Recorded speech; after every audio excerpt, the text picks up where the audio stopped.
This is the AOC Sports High School Football Preview Show.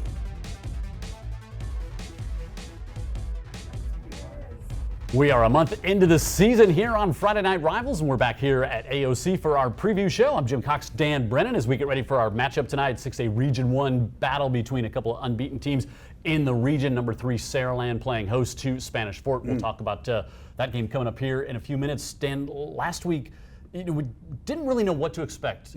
Bayside and St. Michael's, and what we got was clearly the most entertaining game we've seen this year. It was and great. One in several years, I'd say. Yeah, I would say so too. It was a great game, very highly competitive, great atmosphere. Yep. I mean, that is just unbelievable over there at Bayside Academy, the way they've got the whole setup with the bay on one side of the stadium, and then, of course, the neighborhood that envelopes around the field itself. It is such a just an all-time Americana setting for a high school football game, and we had a blast. Yeah, and it was Bayside jumps out 14-0. They're about to go up 21-0 early in the third, and we're thinking, wow, this is going to be a blowout that we didn't see coming. They fumble. St. Michael picks it up, runs it back 95 yards for a touchdown, and suddenly we got a game, and we got a field goal, we got a blocked field goal. It was crazy. Well, it was a great game to be a football analyst, because everything you anticipate that is about to happen did not happen. No. So the exact opposite kept happening, but you just got to go with it. And of course, the players had to go with it too. Those swings in momentum were huge. Yep, and but it was fun. Great win for Bayside. They're 3-0 on the year. Dr. Russell Hudgens here with us as we talk here at AOC. We're talking AC joint injury. Is that like this when you get hit like this? Does that happen? Well, it's actually more landing directly on your shoulder. So AC stands for the acromioclavicular joint, or typical shoulder separation. Like we didn't know that. Like we didn't know that part. So landing wrong, is that we see it most often? It could happen anywhere, but it's usually landing right on the point of the shoulder, where it forces it down. Yeah. But like. So what happens then? So when that happens? So it can, several things can happen. You just simply bruise your shoulder. But usually if you hit it hard enough, even with today's pads, which are well protective, you can tear, and I brought a model, the ligament that holds the collarbone to the shoulder blade. And if you tear that ligament, then there are other ligaments that if you continue with the force, it can tear those ligaments, and eventually if you hit it hard enough, the clavicle can pop up. So there's different grades to the injury. It can be bad, or it can be really anything bad. from a sprain or strain, which is just some stretching, to either partial or complete tearing. And there's 3 main ligaments that hold the thing down. And so one is just a simple sprain. If it's not your throwing arm, you might can play with it. It's going to hurt. Put extra padding on it. If it's a grade 2, where it's stretched and pulled and tore some of the ligaments, particularly if it's your throwing arm, that person, if he's a throwing athlete or even the running back who's going to be hitting everybody, they're probably out for 2 or 3 weeks till that has a chance to kind of get the swelling out and let it get a little bit of mending to it. Do you see, like I'm picturing like a bike accident as well, like go over the handlebars on your. So if the ligaments don't go, the other thing that will go is the clavicle. Right. The clavicle breaks. And then if that happens, can you pop it back in, or are you going to be out for a while? With the shoulder separation, if it's completely displaced, those are the ones that might need surgery, particularly if you're an overhead throwing athlete. But if you're a dumb lineman, like big guys like me were when we played high school, you kind of just patted it, you waited 3 to 4 weeks, let the swelling go down, and then you could start doing impact again after that. But I mean, prevention, is there having a strong shoulder, strong ligament, there's not a heck of a lot of prevention, is there? There's not a whole lot. The best thing, and that's why you wear shoulder pads. Doc, so you hit. How can that injury occur in everyday life? Trip over the dog? Yeah, it doesn't happen that much as far as routine. It's usually a fall directly and impacted directly on the shoulder. And usually in older folks, they're more brittle. They're going to break something more so than separated. So it's usually more of the younger person who's going to have stronger bones and they tear the ligaments as opposed to the bone breaking. Gotcha. But then just rehab and strengthen those ligaments back up. Is that mostly the surrounding structures? Yeah. Once you give it adequate time to heal, minimum of 2, maybe 3 weeks, and most of the time some therapy and rehab after that, and it gets back. And most people are completely normal after that happens. Good to go. And sometimes being aware of how to fall correctly, right? Like how to fall correctly is, and as we get older, land in a different way. We need to take notes on this as we get older here. Guess who's at that age? All right, Dr. Well, you hope you land on your shoulder before you hit. Yeah. Oh, see, that's some would say, Brandon, go ahead and land on your head.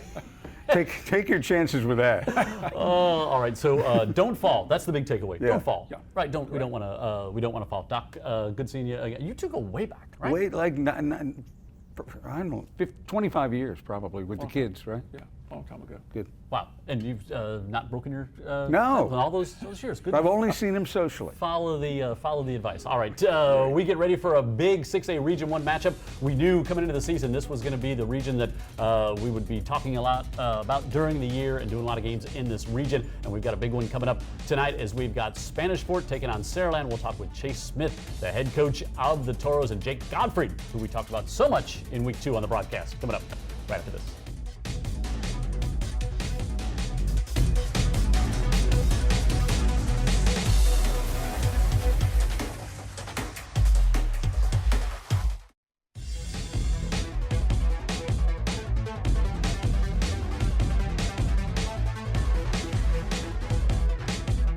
Fourth week of Friday Night Rivals here tonight. Big game in Saraland. Spanish Fort taking on Saraland. Jim Cox, Dan Brennan getting you ready for the broadcast here tonight. Heather Healy will be along to get us ready for the start of the game as well in just a few minutes. But let's talk a little Toro football. Chase Smith is with us. Jake Godfrey, the multi-talented player from the Toros that we've joked about how we've been talking about this young man for so long. So we saw your team in week 2 go over to Blunt in just such a rainy night, rainy week, wet field, but just one of those kind of hard-fought, show a lot of heart, go on the road, get a tough region win. And I thought we were just talking, kind of saw your kids really kind of come out of some early season jitters as that game went along. Yeah, I'd say so. I mean, anytime you can go over there and come out with a win, it's a great feeling and great thing. It's hard to win over there. Mm-hmm. And Blunt plays extremely hard, and those conditions were, you know, a lot of adversity like we talked about that night. And I thought the kids found a way to win and overcome that adversity. And it was a hard-fought battle and a hard-fought win for sure. Talk about how your team bounced back last week with another nice win, and now you're starting to look pretty solid in the region. Yeah, absolutely. You know, it was a first home game. They were really excited. Give our community credit. Everybody came out, a lot of excitement, a lot of energy. So, what was it like for you being back? Because you, a long time ago, assisted at Spanish Fort, lived in Spanish Fort since you've moved. What was it like, but for you to get back to that atmosphere as the head coach? Well, I'll be honest with you, I didn't think about it that much. It's just X's and O's, and it takes so much to host a game that you don't. I didn't really think about it, but it did hit me when I saw my wife and my daughter's a little cheerleader. We had youth night, and she was on the field with me, and just so many great experiences as a younger coach, building that program and being on that field, and it all kind of came back. And then when the ball kicked off, it was go time. But it was a great experience. It really was. Now, great to start your 2-0 in the region. Big part of that, Jake Godfrey. Just talk about what Jake. I mean, we've talked about him years past, seen what he's done on offense, whether it's in the slot, running back, returning kicks. Yeah, what's interesting about Jake, too, he was a mature player when he was a sophomore. He wasn't somebody you had to look out for. Jake might slip up. We've got to have to baby Jake just a little at a time. Jake was a contributor from the start. Well, Jake's a contributor with the culture that I wanted to create at Spanish Fort. And Jake is here. Jake's a great football player, but Jake's really here because of what a great young man he is, and he's shown that every day he brings the same attitude, and that's building our core values: accountability, grit, purpose, love. And Jake epitomizes that. He epitomizes what a Spanish Fort Toro is with his grit. And yes, he's a good football player, but he brings that leadership and builds our culture every single day that resonates with me. I can't say enough about what he does off the field. Yeah, you gotta have soldiers carrying that out for you, carrying that message, right? Talk about what was Friday night like. What was it like as a senior, the first home game of the year? It was a great feeling just to be back at home with my friends and my teammates and stuff. And I mean, it was just a great environment, super fun game. Jake, talk about how things seemed to come natural to you. You returned punts as a sophomore. You were in the slot. They were not afraid to give you the ball. And now, of course, you are the featured running back and ball carrier. Just talk about how, from the very beginning, you had the confidence to go out there and compete. You know, ever since freshman year, you know, just being on scout and stuff, you know, going my hardest kind of helped me learn, helped me catch up to the game speed. And then, you know, once I got comfortable out there, you know, I kind of just let instincts take over. Guess what? They're trying to catch up to you now. So, of course, had the coaching change, Ben Blackman left, and Coach Chase Smith came in, and obviously he gravitated toward you quickly, but it seems like it must have been kind of a mutual feeling once Coach Chase got there this year and started taking on this year's team. I really like Coach Smith. You know, I think we just rolled in smoothly from the coaching change. I don't think we had, you know, missed a heartbeat. I think the team just adapted really well, and you know, the culture that Coach brings, everybody just loves and buys into. That's awesome. Yeah, you know, it's a tough place to go play on the road. You've seen what Saraland's done so far this year. I know you and Coach Kelly were just talking here, but that's why it's the game of the week, right? That's why it's the biggest matchup in Region 1 and 6A, right? Well, it's exciting. I mean, these kids work so hard year round. And for both teams, it's exciting. You know, Jeff's done a phenomenal job building that program up. A lot of success. They're number 3 in the state for a reason. They got a lot of great playmakers and just a great program. And you know, I've always kind of felt like that Spanish Fort kids and Saraland kids are a lot alike. You know, in that aspect. Yep. And every year seemed to be kind of that same mold. And I'm just excited for our kids. They're excited, and I know Jeff's team will be ready to roll, and it'll be a really exciting high school football game. It's a great point about the kids being a lot alike, and it's the communities are similar. The game day atmosphere, huge home field A lot advantage. of pride in the community, exactly. in the team, and they are very similar in that way. And the games have been super competitive over the years, too. And we can't wait. We guess it's going to be that way tonight as Be well. my guess. Thank you, Coach. Jake, we'll see you back here with Heather for the last segment. When we come back, we'll get Saraland's side of tonight's matchup. Jeff Kelly and quarterback KJ Lacey with us here from AOC as we get ready for tonight's Friday Night Rivals.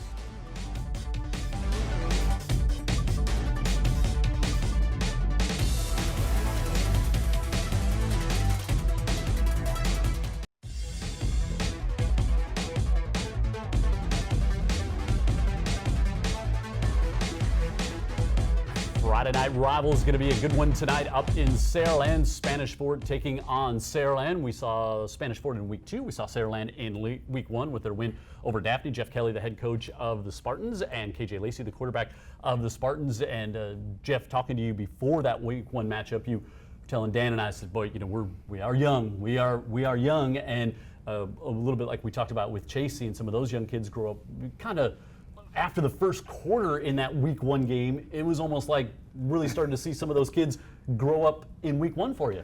We had some adversity early. You know, we got tested and on both sides of the ball and really special teams as well. Had some things early that were challenges, and you know, they got down 9-0 and that kind of stuff. And KJ and those guys on offense just, you know, they kept at it. They kept playing, kept making plays and those kind of things. And you know, Ryan made a play, kind of sparked us, and then defense, everybody just kind of fed off of each other. And you know, but we learned a lot that game. You know, we wanted to go out and try to get better. You learned you're real good. Well, that's what I learned. That's still to be determined, Okay. obviously. But we've been working to correct some things, and I think we've done some things better defensively. We've got to be more consistent at times. Offensively, we've had some explosive plays, and you know, really have just tried to grow week after week. But proud of where we are this season. It's early. We got a lot of ball left to play, but you know, like what we got here so far. The young players we talked about between the Santi McWilliams, the running back, Ryan Williams, the wide receiver, this young man, the quarterback. It's got to be fun to play quarterback, to have some of those weapons around you on that side of the ball. That's got to make it fun, right? Oh, yeah, for sure. Yes, sir. We saw the big play, Ryan, punt return, but getting you coming over to Saraland this year, quickly fitting in with your new teammates, and it's been a really great start for you so far. Yes, sir. Talk about those guys around you that I would assume you are happy to have. The speed they bring, the athleticism, and what that means as a quarterback. Oh, yeah. Most of them I play with, like when I was younger and everything like that.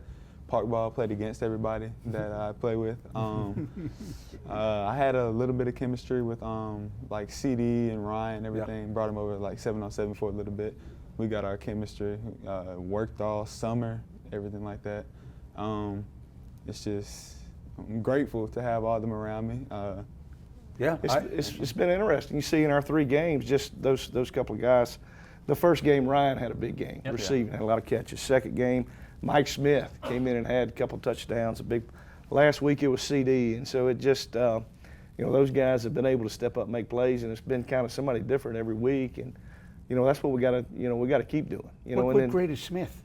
He's a junior. Okay. He's the old guy. guard. Yeah. He's the old guy in the group. And then you got Sante back there that is an outstanding back. And, Oh yeah. Has done a lot of good things. Even last year was a great player, and he continues to. And we had a lot more balance. Had some big runs. He got him involved in the screen game a little bit last week. So, it's been a different guy every week. Can you explain this to me real quick, Coach? I'm just seeing so many players who are so advanced so early, just in terms of not just ability, but poise on top of the ability. We've got some mature kids. We've got a lot of 10th graders that are we're talking about, obviously, but these guys love to practice. They as consistent as anybody I've coached, even at, none of them can drive, so they're all 15, but heck, that they show up every day hungry, really stay away from, reading the press clippings, any of those kind of things. They want to show up every day to get better and try to, up a little bit from what they did the previous week. So Coach's dream. It's, they're outstanding students. All those guys. They're smart kids. You can do a lot of different things with them, that, a lot of times you can't do it. But, these guys are students of the game, and they do it the right way. Yeah, and when you have a new quarterback come in, or a quarterback's going to start, it's one thing to have the physical attributes and those things, but boy, it's you got to have that meshing ability with everybody else on the team, and that was evident that you're experiencing that right now. Well, KJ, has a natural leadership ability that just kind of gravitates, and he's done a great job learning and picking up the things we want to do. He does really an outstanding job seeing coverage and what defenses are trying to do, and understands anticipation and space and all those kind of things that you got to do as a quarterback. But one of the most things I've been proud of him so far, and we talk about it every week, is just being able to take care of the football. That's something that we've got to do, and we talk about that with our defense. Hey, we got to get those takeaways. But our guys so far, we had one last week, and with a fumble, but overall they've done a pretty good job of that so far, and we got to keep it up. You like so you having an old quarterback for your coach? I guess so. Yeah, I'll bet. Can he still sling it? Oh yeah. Yeah, I bet he can. So KJ, thank you. Stay here. Heather will be with you. And just peek behind the curtain. We do tape this on Wednesday night. Happy birthday. Thank you. I appreciate it tonight, right here. So I saw that on Entertainment Tonight. Yes, Yeah. we'll get ready for this coming up next. Heather Healy will have Jake and KJ here to get us ready for kickoff. Dan and I will head up to the press box and get us ready for tonight's matchup between Saraland and Spanish Fort here on Friday Night Rivals.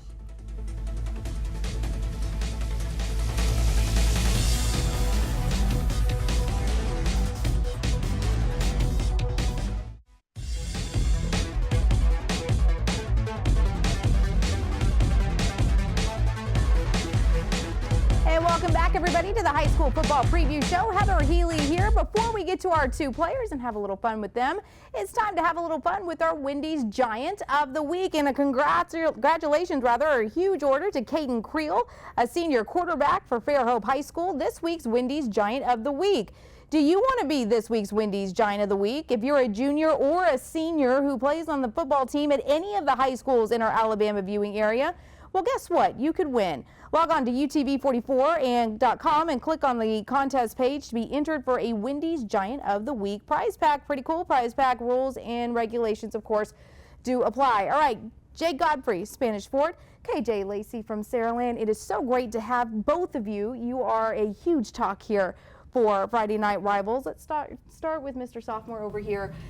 Coach has said multiple times, this is a young team, but you do not play young. So talk about the maturity that you have gained really from week one to now. When I came over, I just fit in pretty perfectly. Learned the playbook, everything like that. Then when we came to the game, everything just really came naturally. A pretty cohesive offense, to yes, say the ma'am. least. All right, and you, Jake, as a senior for you, talk about the leadership that you've had over here at Spanish Fort. I think this year I kind of stepped up into a little bit more of a leadership role, being a senior, just trying to show the young kids kind of the way, just, keep positive spirits among the teammates and stuff like that. Positive spirits for sure. All right, this is my favorite part. You guys ready? Okay, rules of the game, you cannot have the same answers, And you cannot, you got to do it quick. Okay. All right, we ready? All right, favorite cartoon character, go. Bart Simpson. Bart Simpson, okay. SpongeBob. Yes, I like it. If you could travel anywhere in the world right now, where would you go? Dubai. Why?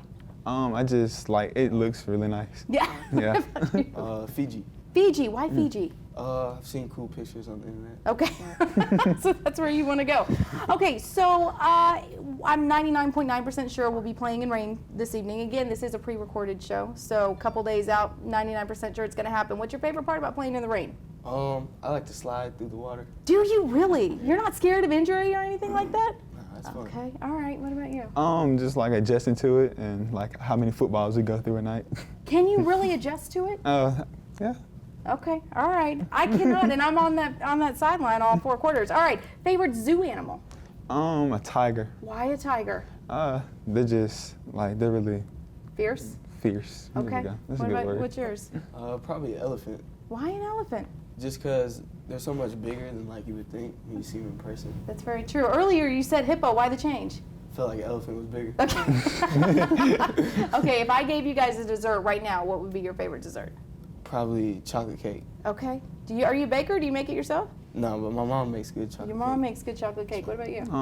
Bluebell chocolate chip ice cream. Chocolate chip ice cream? Cookies and cream? Cookies and cream. Yeah, same thing. see, we're on the same wavelength here. All right, last question I'm going to ask you. Your dream car. Go. BMW i8, Okay, what color? white. Okay. Oh, white. What about yours? Blacked out track hop. Oh. All black. All black. All right. Gentlemen, as always, play fair, play safe. Thank you so much for being here tonight, and have a good game out there tonight, all right?